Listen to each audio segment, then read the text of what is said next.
Hey everyone, welcome back to the channel. Hope you guys are having an amazing day. Today, we're doing Samsung.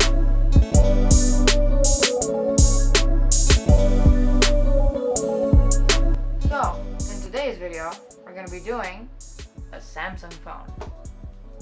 So this is the Sasmung Galaxy A72, their newest phone of the A series. Now, I've been obviously using this phone, but anyway, let's get on with the unboxing, shall we? So, this phone retails around 400 British pounds, which is pretty expensive, considering that this is a A-series phone. Now, on the top of the box comes basically the papers. I never really read these, there's no stickers, like Apple gives.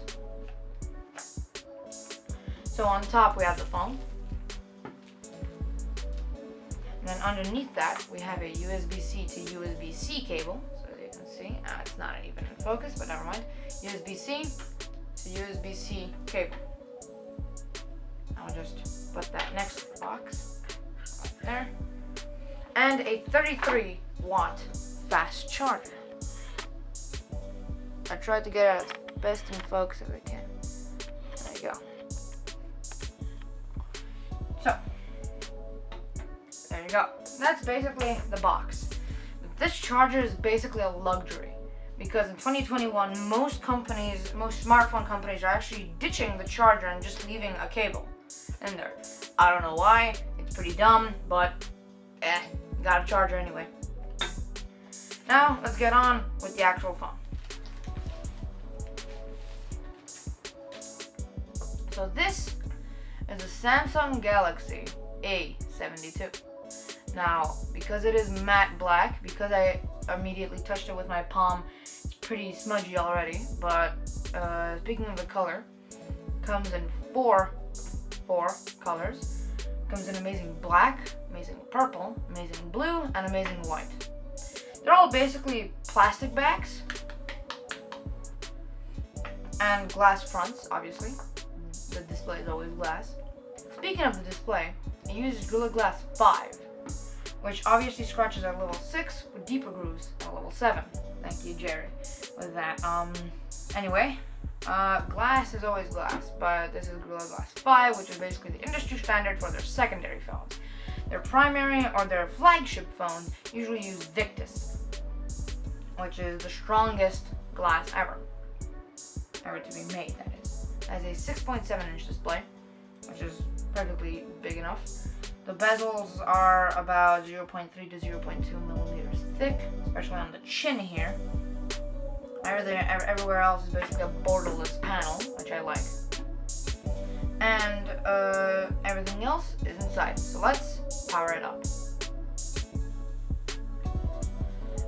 Here we go. Samsung's phone is starting up. I will just move the cable and charger out of the way. Samsung also makes these silicone cases for their phone. So on the duration of this video, I'm gonna just put it inside of its case. It snaps inside. It's a silicone case.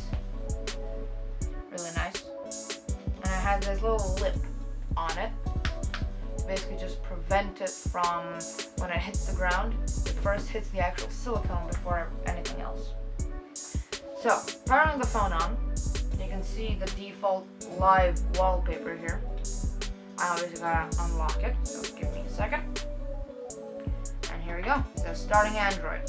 Typical for any Samsung phone. When it starts, this phone has a 90 Hz refresh rate. 90 Hz is perfectly fast enough. Now, normally flagship phones have around a 144 to 120 Hz refresh rate, which is the fastest you can get actually. But obviously they're using the Qualcomm Snapdragon 888 chip. This one using the Qualcomm Snapdragon 720G chip. And that's basically from inside and outside. Now let's just get to the cameras. So it has a 64 megapixel main camera. I'll try to get it in focus. Right there. So the center one is a 64 megapixel. The bottom one is a 12 megapixel telephoto camera. This upper one is a 8 megapixel ultra wide, and this one is a 5 megapixel macro, and underneath that is a flash. I have to manually focus it because I don't have autofocus. But that is basically the phone. Now here are some shots that I took earlier. Let previous me from the voiceover take over. Alright, people say that the 5 megapixel macro camera isn't any good, but Samsung's is. You can really see so much detail on just one thing. It's really crazy. And people usually down the ultra wide mainly because just of its non-usefulness. It's not useful. But on the Samsung, you can really do beautiful shots with it. The 64 megapixel camera was niche. It was okay because already almost every secondary phone from any phone brand has a 64 megapixel camera. It isn't anything special. But I also have my downsides. It's the telephoto camera. So it obviously has a 30 times optical zoom, but the zoom isn't great. The zoom is terrible. Just not the best. You can zoom 30 times. You might differentiate something, but it's not the best. Alright, and also just the battery as well. It's 5,000 milliamp hours, which is basically like the newest iPhone or any type of Samsung phone usually have around 4,000 to 5,000 milliamp hour battery. That's basically it. That's from me. Bye bye!